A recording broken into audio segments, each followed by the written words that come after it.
You have the most adorable, pretty eyes. You have a boyfriend? No, sir. Why not? They're mean. Boyfriends? You mean all boys are mean? I'm not mean. How about me?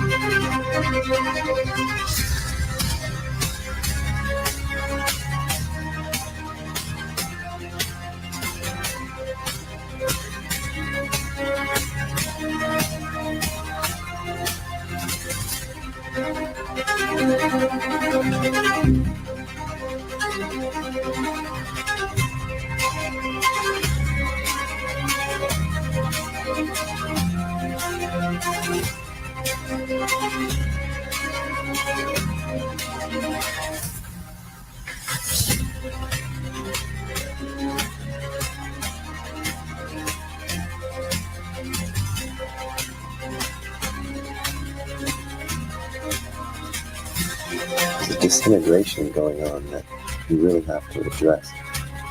Values have been lessened to a great degree. VH1 has been pretty cool. They don't show too much craziness on their channel, but other Viacom channels do. So I think that we should address this as a community as to what it's doing to the culture. People can say all they want to, but there's no reason for these kids to listen to music and then go shoot somebody.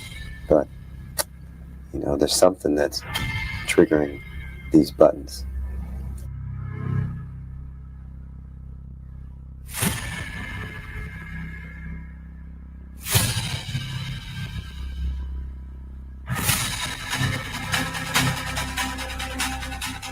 Everybody out there that's watching, everybody that's watching this world is both. And you shouldn't model your life. Wait a second. You shouldn't model your life about what you think that we think is cool and what we're wearing and what we're saying and everything. Go with yourself.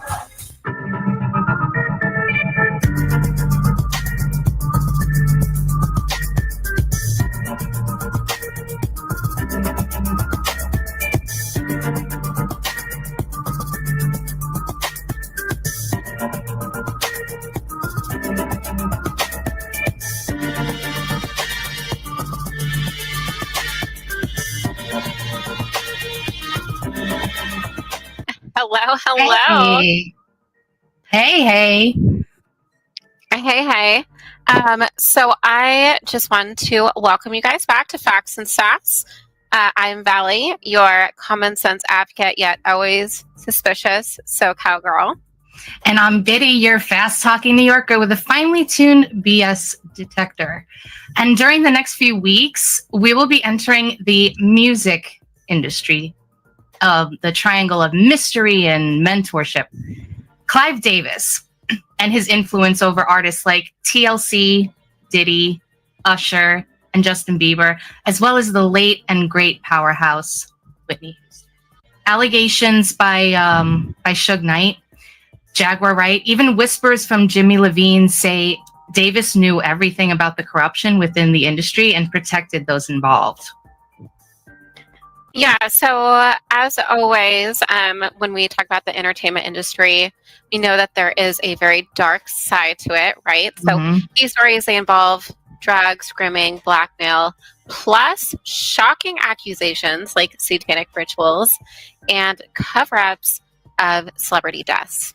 So claims without hard proof, again, this is all alleged, but patterns that definitely do raise questions. So today we're just going to give you the backstory of Clive Davis, often known as the godfather of pop and soul music, who really started his rise in the 1970s. Yeah. So the Kingmaker, Clive Davis, he's launched everyone from Whitney Houston to Alicia Keys, and his fingerprints are all over the music's royalty tree. That name that he was given it's also kind of interesting too, because like, what is the definition of a godfather, right? And just in the religious sense, a godfather is supposed to be a man who promises to take responsibility for the moral and religious education of a child. Now, of course, that term's been used in the mafia as like the leader of the organized crime family, or in business, it is meant as a man who's influential, or pioneering in a movement or an organization. However, the first definition is the one that kind of sticks out to me. And the reason it does is if the allegations of like grooming, manipulation, screwing artists out of their fair piece of the pie that they work so hard to cook are true, then the name, the title, it's kind of like an ironic slap in the face. Yeah, I mean, definitely. Clive Davis, as we mentioned, he was very instrumental in building many famous artists' careers and thrusting them into stardom. We've definitely used that phrase before. If you haven't already, watch our episode about the movie and television industry, and you'll see a ton of overlap in between the two. So back to Davis, right? One specific person he's been very close to and has taken under his wing is Diddy. So he brought Diddy into the game in the 90s, signing him through Arista Records and giving Bad Boy its launch pad. So, that Bad Boy for life. Sorry, I'm the whitest person ever to be saying that. No, but it's like, no, it's true. It's like, it's crazy because like you grow up with these artists, right? And then like he was everywhere, especially like Diddy, like him and like his boy Mace, Puff Daddy at the time. He was Puff Daddy, P Diddy, Puff, like he's changed his name Diddy. Like so many times. Yeah. But he was like all up in the airwaves. But before he was a music guru, Davis started as a lawyer, and then he climbed the ranks to become president of Columbia Records in 1967, signing legends like Janis Joplin. I know you've heard of her before. Santana, Bruce Springsteen. Some of his key milestones, of course, is, Columbia Records. He transformed the label by signing those rock legends, and Arista Records. He founded that in 1974, launching the careers of none other than Whitney Houston and Barry Manilow, which I didn't even know. J Records, he established that in 2000, introducing artists like Alicia Keys to the world. So he's got a pretty impressive resume. Yeah, or so you would think, right? His mentorship is legendary. Like, you're not wrong there. But some of the artists definitely had differing experiences. So back in 93 to 94, Clive Davis signed off on a joint venture with Sean Combs. We listed all of his aliases at this point, right? Bad Boy Records, putting up millions, around $10 million to kick things off, plus studio backing and lines of credit. So that deal helped Diddy produce massive acts like Biggie, Faith Evans, and to launch his own empire. Also, Diddy's debut album, No Way Out in 1997, went straight to #1, thanks to that Arista-backed machine. We'll go into that a little bit later as well. Wondering if maybe Payola, Pay for Play, had a part in that. But, Clive basically gave him the stage and the budget to shine. Oh, right? Yeah, he was totally set up. All right, so CBS controversy and, like you said, the Payola investigation in 1973. There was a civil lawsuit by CBS in June of that year. CBS fired Davis and filed suit to recover roughly $94,000. The company alleged he used company funds for personal expenses, such as redecorating his apartment, funding his son's bar mitzvah, and renting homes. possibly making payola-like activities. So Right.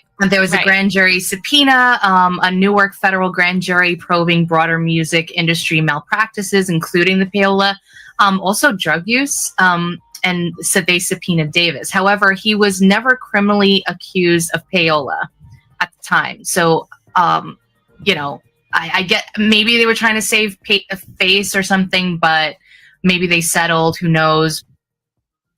Yeah. So just kind of bouncing off of like what you were saying, the industry insiders did suggest that the Columbia executives, including Davis, were implicated in a new payola scandal, which again is illegal activity, the drugs, the money, the bribes to boost that airplay, right? Because if they're boosting that airplay, then they are essentially manipulating the radio stations.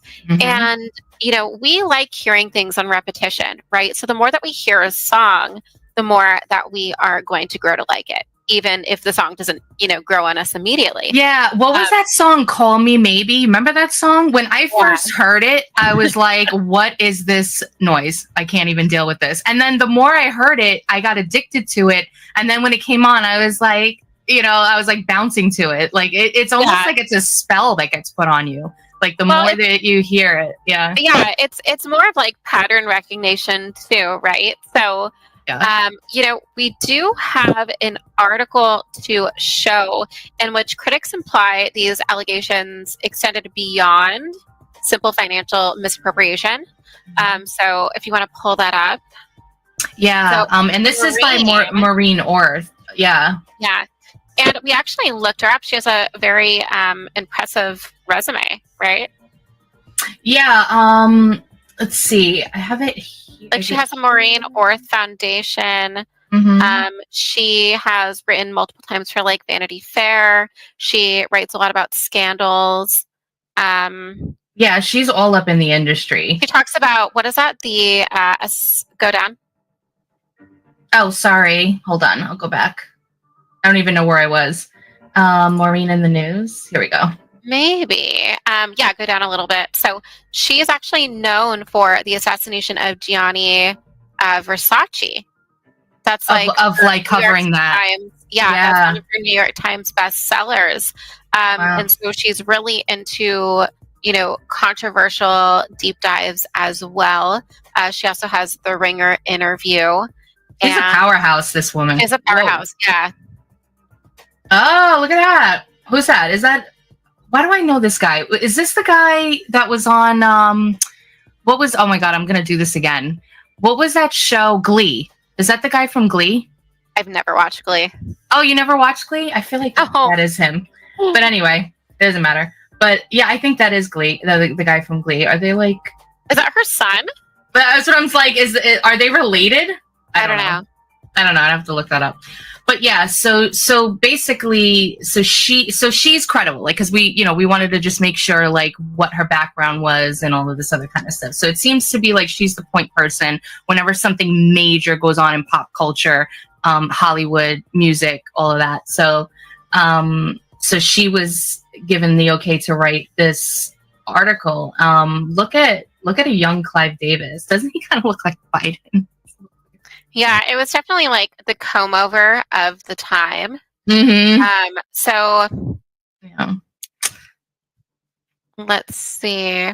Do I need to like zoom this? Because I feel like... Yeah, we're both blind. All right, hold on. All right, so I'll just scroll over it briefly. The biggest shock to hit the multi-billion-dollar record industry since the payola scandal was back in the late 50s was...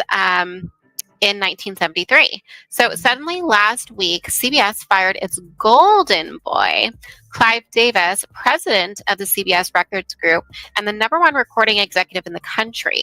CBS also announced it was suing Davis for the return of $94,000 of company funds, which he allegedly spent for unauthorized purposes, such as, like you mentioned, his New York apartment, his lavish bat mitzvah, and renting a Beverly Hills summer home. So few inside the record business believed, however, that was the whole story.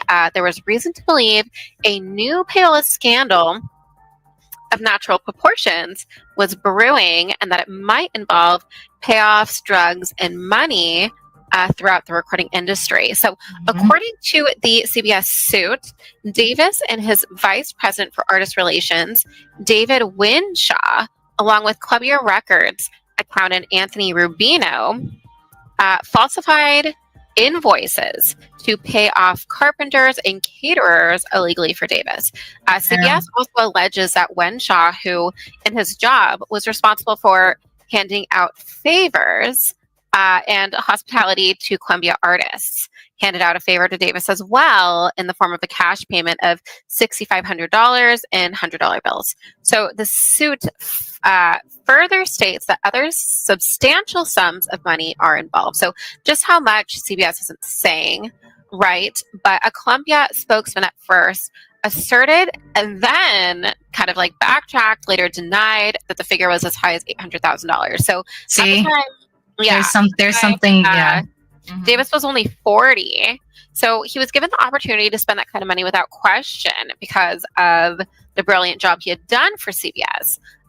Beginning as a deputy counsel for Columbia Records in 1960, Brooklyn-born Davis, who had worked his way through Harvard Law School, was made president of Columbia Records in 1967 and the Records Group division in 1971.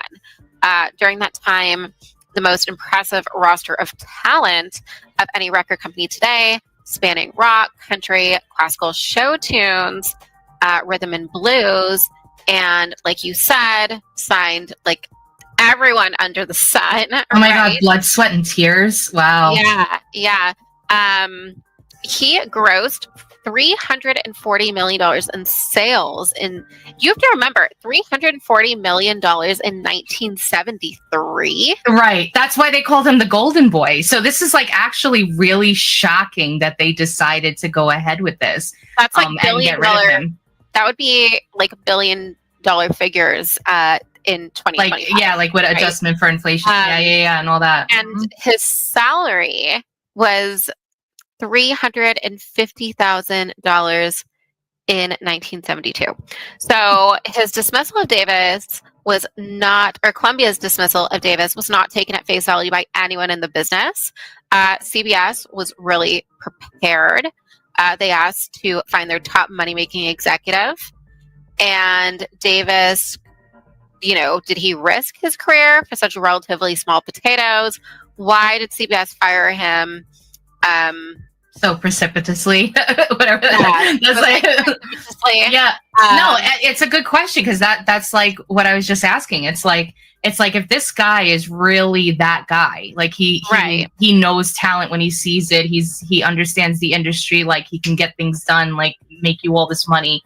If it was just like such small potatoes that he took from me, even though it's still like a bad thing, like you're embezzling money, like you're taking money from the company that you work for. Right. It's just wild, that they kind of did it and it was done publicly. Yeah. So, many music insiders are convinced Davis was a victim of a power struggle. There was speculation that both his success and his methods irritated the new CBS president, Arthur Taylor. He was often criticized for signing composer, singer Neil Diamond to a 5-year, $4 million contract, which he had yet to pay off.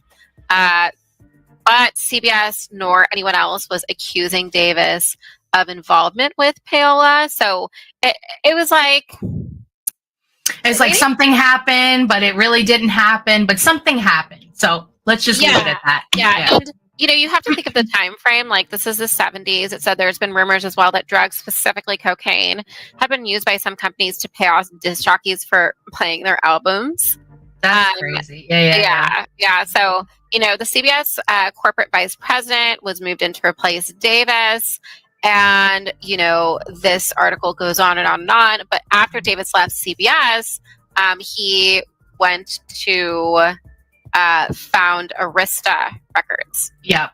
So, I mean, he fell right on his feet. Yeah. So, despite, again, heavy scrutiny, there were no legal charges filed against him for payola. His termination lawsuit were just based on civil breaches and not criminal conduct. He did ultimately plead guilty to a single count of tax evasion related to expenses, but that wasn't payola. He was just never indicted for it. So he, faced that civil suit from CBS, but there were no criminal charges, and most Americans were not aware of his non-mutual departure from CBS Records, right? Because if you Google it, unless you know specifically what to to look for, yeah, like unless you search, it was really interesting. 1973, pretty much, it would say he left. Right. Yeah. It's like making it seem like he left. There's no mention of this, and there's very few articles. When we were doing our research, we found this, and then we found one Time article, and that was basically it on the internet.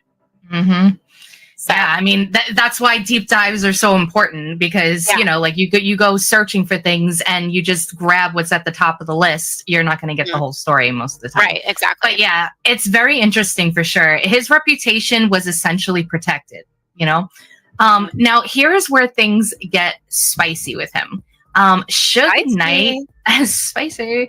Suge Knight recently came out on a podcast called Breakbeat Media on an episode called Collect Call with Suge Knight, since Suge is currently incarcerated, and accused Clive Davis and Diddy of using alcohol, drugs, even sex to control young artists. He even claimed Davis, quote, compromised Diddy's manhood. Those are wild claims. Knight said execs like Davis, Simmons, Harrell, like he was just like dropping names, used substances and sex as manipulation tactics for stars like Diddy, Usher, and Bieber. But keep in mind, these are unverified, and Davis's team, of course, did deny them, saying they were, quote, 100% false. However, Radar Online alleged Davis was freaking out over Diddy's lawsuits, worrying that their decades-long friendship might bring truth to light. Again, still nothing concrete, just whispers at the moment, but it's very interesting. Yeah, for sure.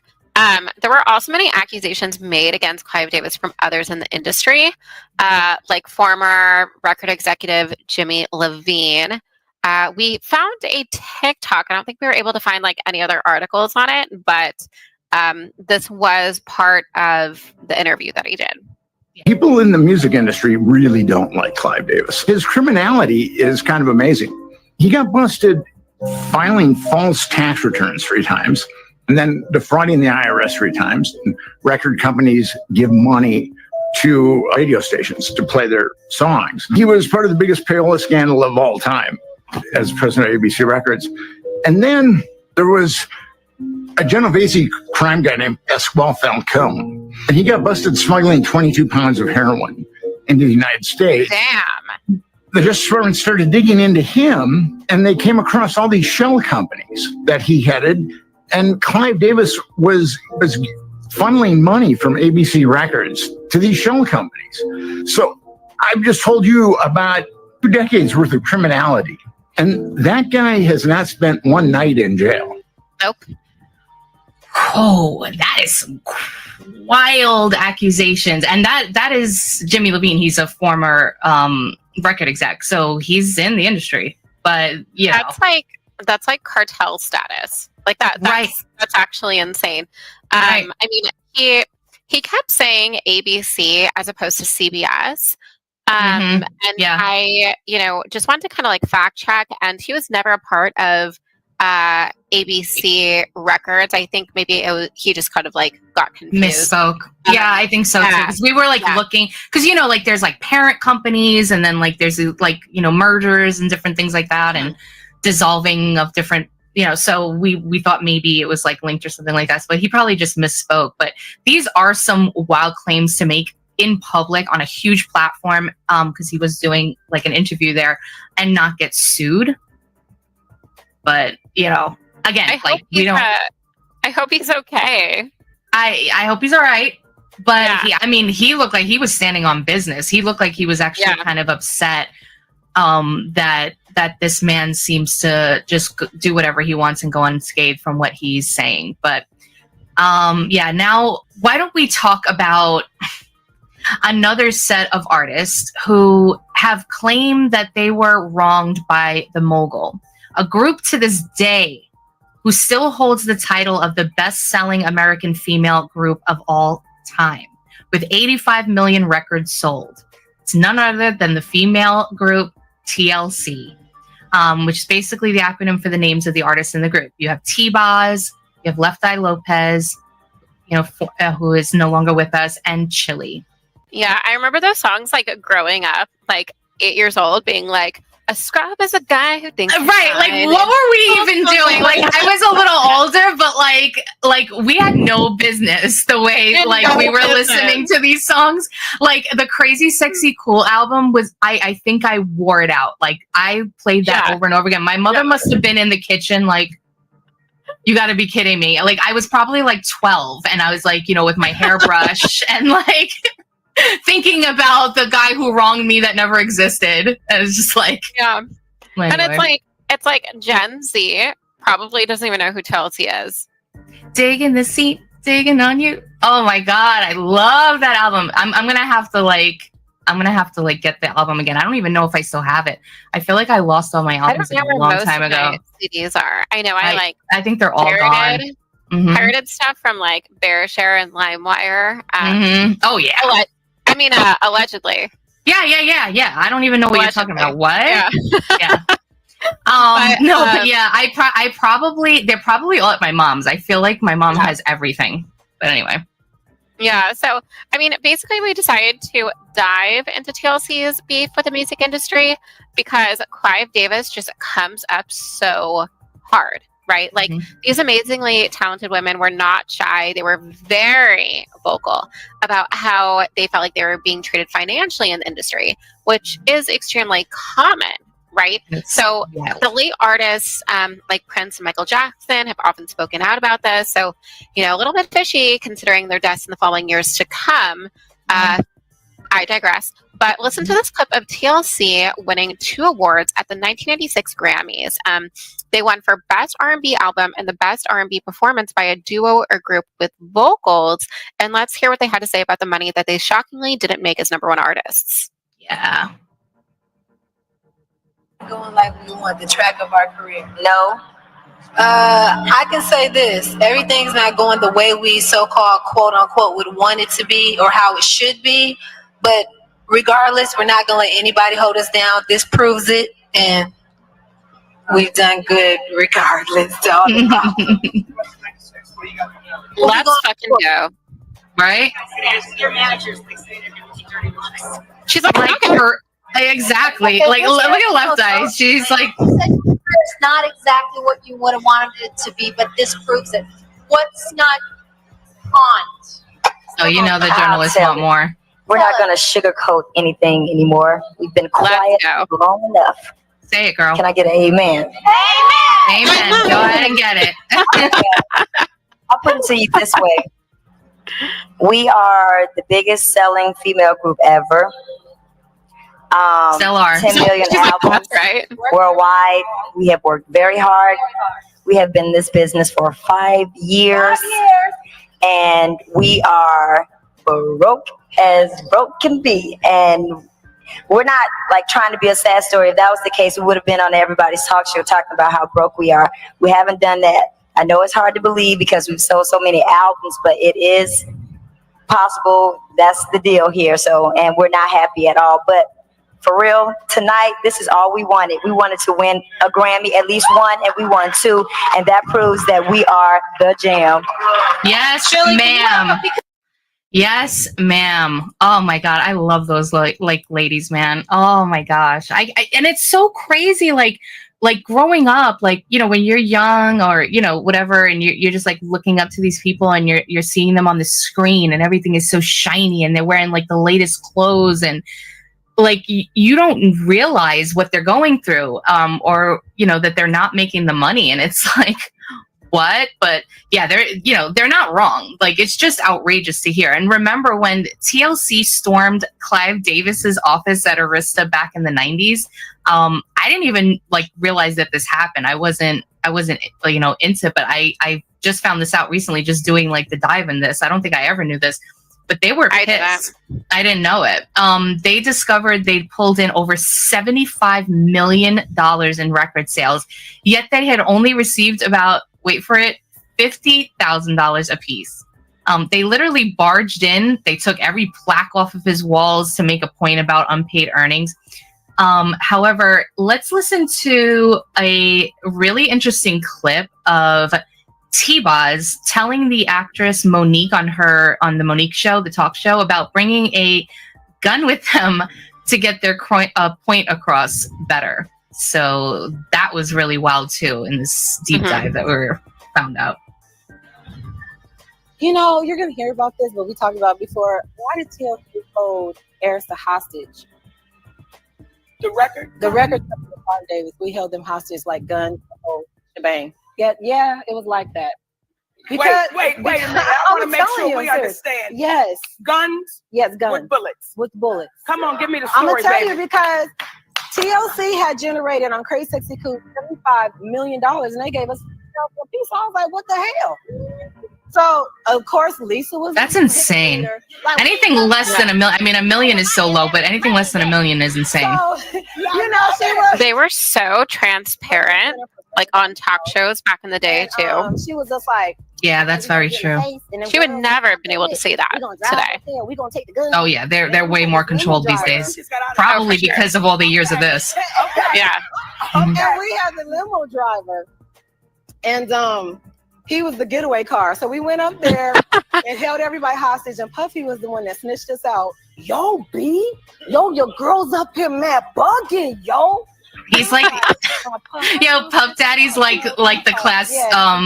What is it, like the hall monitor? Mind your damn business. Yeah. Okay, go ahead, shut up. Oh my God. But it was real. He's got some nerve calling out somebody else. You know. Well, knowing what we know now, right? This money. Diddy had Clive Davis's back. Yeah, it seems like it. Yeah. It seems like it. So, I mean, you know, that seemed very literal, like the way that she described the interview on Monique's show. Like, yeah, she said that it very literally happened. Yeah. But when we did do more searching, we found an interview of DJ Vlad's show years later where Chili and T-Boz were asked about this incident once again, and they clarified that they never pulled a gun out on Clive Davis, but they were demanding more money for their hard work and refused to back down. So they concluded by saying that even though some of the extra money they received was, you know, recoupable later on, T-Boz, Chili, and Left Eye said they were completely in the dark about their deals the entire time. So Clive allegedly told them that they just didn't understand a good deal. And, you know, that's some serious artist exploitation right there. Yeah, exactly. So they argued their contracts with LaFace and Arista were unfair, which, wait till you hear this number. Only 56 cents per album initially, with huge recoupable expenses, meaning they stayed in debt despite massive success. There was also an instance, Lopez says, her Atlanta act, which filed for bankruptcy protection after a bitter contract dispute with its record company plunged even deeper into debt simply by performing at the ceremony. So I'm going to show that article that we found. And you guys, when we say deep dive, we're not kidding. This is an article from the Los Angeles Times, May 28th, 1996. I'm surprised more articles haven't been scrubbed because we also found credible articles, not very many, but we found credible articles, you know, surrounding Paola and Clive Davis from 1973, and they weren't archived either. You know, they're still online.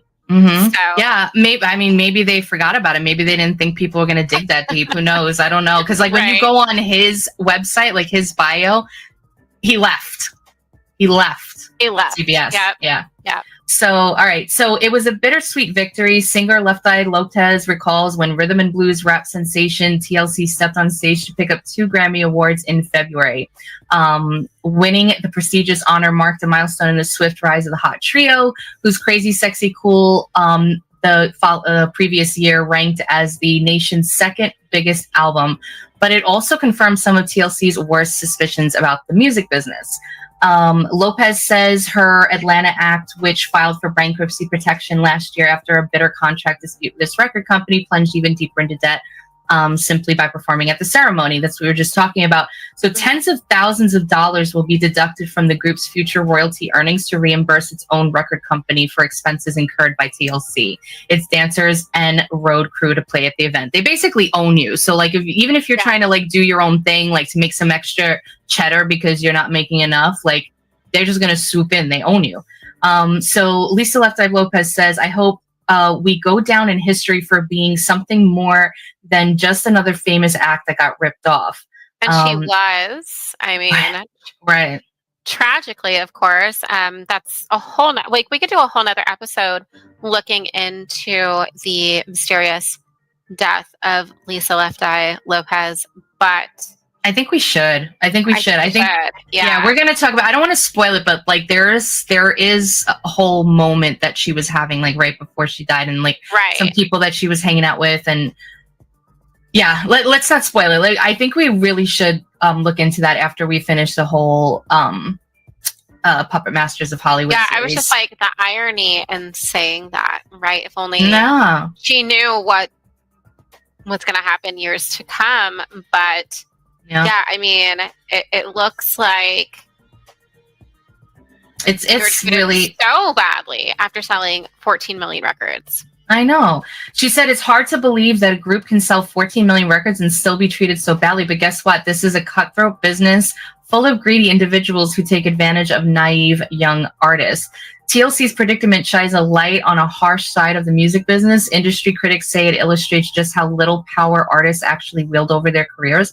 Although record companies often upgrade the contracts of best-selling artists in exchange for additional albums. So it's like, okay, you're getting kind of screwed out of your deal, but if you work more, a lot more than you already are, because I'm sure they were working like night and day, you know, choreography in the studio, events, appearances, promotion, interviews, whatever. But if you work more, you'll get more, you know. They have no legal obligation to do so, of course. So you're not forcing them to do this, you're giving them the option, but it's kind of like a really screwed up option. Once an act locks itself into a long-term pact, it's almost impossible to get free. And we've seen that time and time again. We've seen it with Taylor Swift when she was like arguing with her royalties and everything like that. Britney Spears, which we will get into in the next episodes. But many record industry executives argue that without low-paying long-term contracts, they would have no incentive to underwrite the enormous cost of developing an unknown artist's career. At the same time, they contend that they try to negotiate contracts that are fair and lucrative for the artist. So that's their whole, you know, argument against this whole idea is that, like, you know, we're taking a chance on you. You're an unknown, but like, you know, the power that you have, like what you're able to do with these artists. You can also see the talent that they have. I mean, they were wildly talented. And I feel like once you get that jumping off point and then they're actually doing their thing, like they're really doing well and everybody is loving them, I feel like there should be more negotiations as it goes along to up their contracts, like to give them more money. That was a total cop-out, you know? Right. They never have the intention of fair and lucrative deals, right? That's also why you have to sign NDAs. That's also why, you know, not well directly correlated, why reality shows, when contestants go on reality shows, even in 2025, I know like Love is Blind was under fire because they were paying their contestants $7 per day. Oh my God. Yeah, often they would stock up the fridge with unlimited alcoholic beverages, but not food. Of course. Like Of give them, course. ham and cheese sandwiches, like very just I do like a ham and cheese basic. sandwich, but that's, yeah. Mhm. Yeah, but I mean, I'm just it kidding. was interesting because in the show they would put people in pods to get to know someone like behind the shade, and they would often have food dates, which would be like strawberries or sushi or something that looked Like luxurious and yeah. and Mhm. like healthy. And then behind the scenes, there have been allegations that was food for show, or it was the only time they were ever offered anything else besides what was offered off camera, which again was vastly different. So it's like when you have these type of contracts, very rarely are they to benefit the talent, and very rarely they are curated to benefit the producers, the directors, right? The puppet masters of Hollywood. Hey, nice name drop. Right? I know. The Clive But, yeah. Davises, the Lou Taylors, right? Mhm. Mhm. So, this doesn't surprise me one bit. I think it's extremely unfortunate, but, Clive also reportedly hated, I'm mad at this, hated their widely successful single Waterfalls. I think I sang that song in my sleep. I was listening to it so much. It actually resisted releasing it. So much so that they had to pressure L.A. Reid to override him before it dropped. And then it became one of the biggest hits in their career. And again, how I mentioned, I was like 8 when all these songs came out.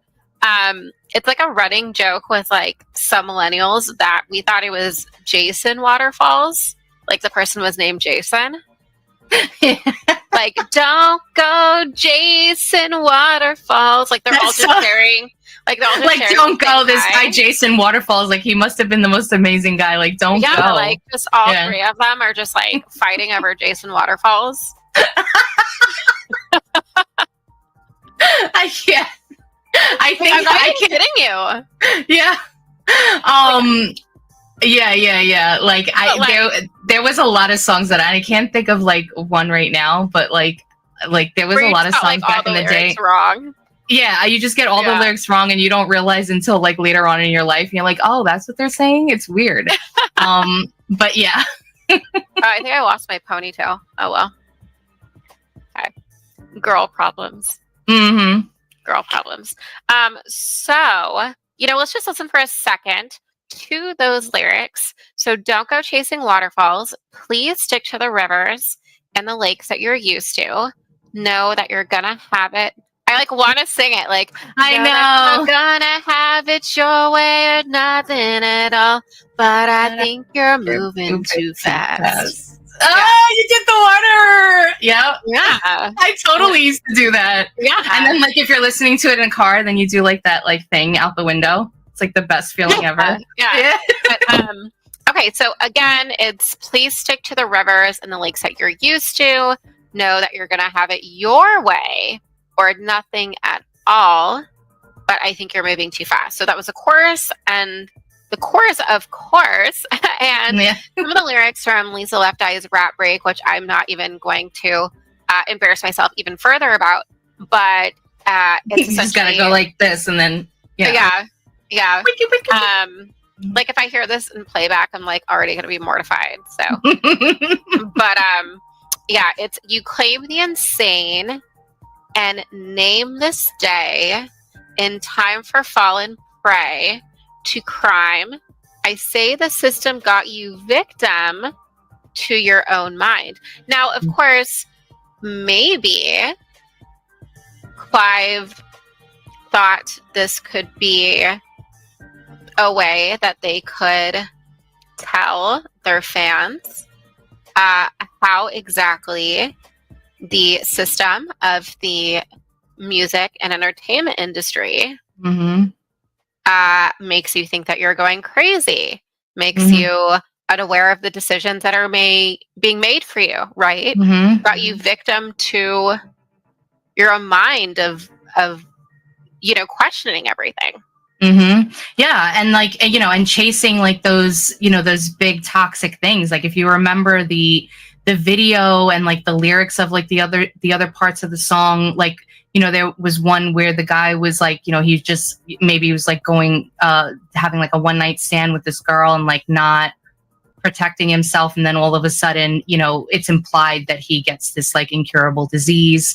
Then there's another part where it's like this guy, this young kid goes out and he gets killed. So like there's a lot of that in this song, and the video was like really, really powerful. It was really heavy. It was really heavy. And I think we were like, you were younger than me.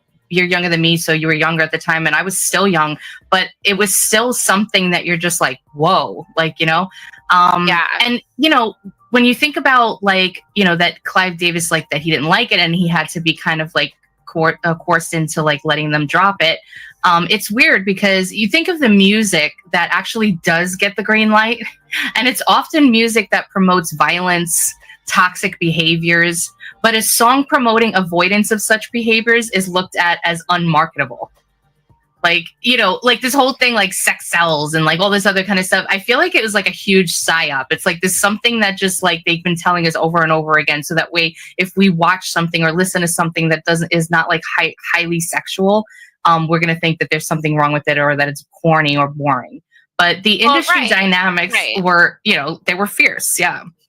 Well, that's kind of like, I was going to say, that's kind of like what Prince was saying in the cold open, right? That his music was glorifying violence, and that Viacom, all the Viacom channels specifically, which was BET, MTV, VH1, Nickelodeon, they were all kind of Viacom, complicit in reinforcing these songs to their younger audiences, and that he didn't even want to make music like that, I mean, he noticed it. Like he was so ahead of his time. Like he was, and you could see him kind of like smirking in that video as well. Like he knew that like people weren't going to be happy about the things that he was saying, but he said them anyway. Right. He was another one that was extremely vocal. But you have artists making diamond certified records yet getting paid scraps. TLC, they took the largest bankruptcy in music history just to renegotiate their deal. So that was their decision. They successfully dissolved their management contract with Pepitone and renegotiated with LaFace Arista in 1996. Yeah, so, TLC, their fight is really emblematic because artists are forced to go to court or confront powerful executives, even someone as legendary as Clive Davis, just to get basic fairness, right? Yeah, I mean, they can, like, you go up against these powerhouses that have money and resources, they can bury you in paperwork and demurs and all this other kind of stuff when you go up against them in court. So, it's not easy. But let's talk power and balance. Clive Davis, a music titan, holds all the cards. And then you got TLC, massive stars, yet financially strapped. They literally held Clive Davis hostage, figuratively speaking, to make him listen. So it's not literally then, it's figuratively, but we don't know because she sounded like, I don't know. It was weird because it's kind of like she backpedaled because she says that one thing and it looks like she was like, kind of like, talking with her friend and like, when she was on the Monique show and she was just like, yeah, like, this is like what went down. And then like years later, she goes on DJ Vlad and she's like, they kind of look like they're looking at each other and stuff like that when they're saying it, the rebuttal to that, because it was after Lisa Left Eye Lopez died. And then there was like this whole documentary, kind of like one of those biopics that come out, not documentary, like a biopic. So they were doing like promotion for that. They were talking about that. So they were back in on camera. And then they're like, oh no, maybe somebody downstairs had a gun, but we didn't pull out on anybody and all this other kind of stuff. So yeah. I mean, it's interesting. Like maybe they were either pulled aside. It could have been, a possible defamation or libel suit if what she was saying was inaccurate. Maybe a little birdie said, to protect your safety, I would like you to retract the following statement. Maybe she got spooked because you said that the second interview happened after the passing of Lisa Left Eye Lopez. So there's definitely like a lot of things at play there. I mean, either way, their resistance speaks volume because they are, taking the trophies, filing for bankruptcy, grabbing attention. Fans love their music, but, for business, it was just a really sad tale, really, that they had to just be as ruthless as possible in the end, just to be seen, right? Yeah. So for our listeners, this isn't just TLC legacy talk. It's basically a cautionary tale about contracts, recoupment. That's another thing that's like, it's like a really sleazy thing, and artist rights. And Clive Davis, a brilliant, legendary record executive, but part of a system that enabled this exploitation. So if your jaw hit the floor, don't worry. So did ours. Clive Davis's golden pedestal built on whispering scandals. It's clear the music industry's glitter had always had its shadows, and we suspect that, especially now. Yeah, definitely. And we do deep dives. Like, this isn't like a gossip podcast. It's not like, oh my gosh, here's the tea. But it's really just like to expose the cracks in the foundation, right? So behind every hit record, we have just been noticing a trend that there's often a broken contract, a silenced voice, or a talent force to choose, really, between like fame and freedom and financial struggles versus personal struggles. And we're really just here to find out what others couldn't. Right. And, hopefully if anybody's out there listening that are younger or whatever and thinking about getting into the industry, I mean, maybe a lot of people kind of realize that these days. Back then, not so much. But still, I think there's like a lot of people out there that are probably thinking, they have like a beautiful voice, or they can rap, or, they can play the guitar, or, they could do something amazing. But it's just like, don't get too excited, like when you go into those rooms. Like, make sure you're prepared. Sit there and read. Don't let them push you into anything, rush you, whatever. Make sure you know what you're signing, and really, really think about it. Chew on it for a second. And y'all, let's be real. Like, how many artists need to go bankrupt, disappear, or worse before the public realizes just how deep this rabbit hole goes? And basically, like, how protected some of these moguls really are, right? Because think about it. Like, you have the lawsuits, the RICO charges, the bankruptcy filings, the secret deals, yet the same names stay in power decade after decade after decade. Like not even exaggerating, right? You have Clive Davis, who has been in the industry since the 70s. Yep. They say success leaves clues, but so do cover-ups. And while we can't confirm every conspiracy, we can damn sure highlight the patterns. And baby, the patterns are loud. Yeah. Very, very loud. Speaking of loud. Yeah. Next, okay, I shouldn't laugh. But next week, we are putting the spotlight fully on Sean P. Diddy Combs. Yeah, he needs his whole episode because, for sure. I mean, you guys already know. So yeah, the rise, the fame, the power moves, and the fall. We're unpacking everything: how he built his empire, the music, the mogul status, the disturbing allegations, the arrest, what's going on in the trial, everything. So don't forget to tune in for that. It's going to be a spicy one. Yeah, I mean, like, this isn't just hip hop history. Like, there is so much entanglement with, legal issues, the media, courtrooms, maybe a reckoning. His artists, the different things that he went through, like surviving Diddy, like all of that stuff. I mean, it's just like a whole career of chaos. Yeah. Mm-hmm. Yeah. So subscribe, follow, grab the popcorn, because next week Diddy's World gets the Facts and Sass treatment.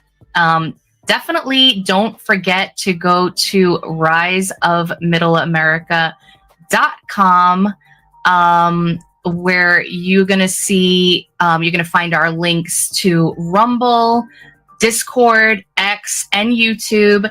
Don't forget to head over to our Rumble channel. We have our own Rumble channel, Facts and Sass. Click a follow for us. Smash that notification bell. Please follow us.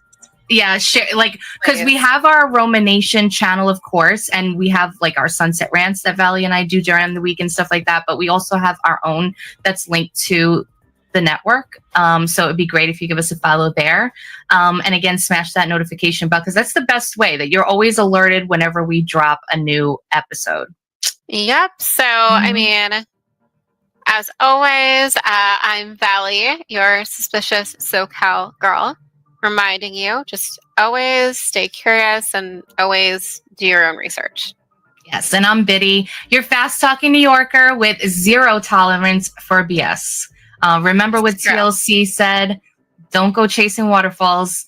I'm not even trying to be like, cliche or anything like that.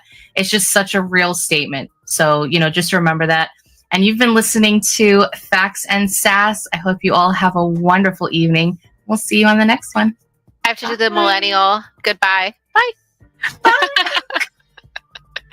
Bye, everybody. Have a great, great night. Bye-bye.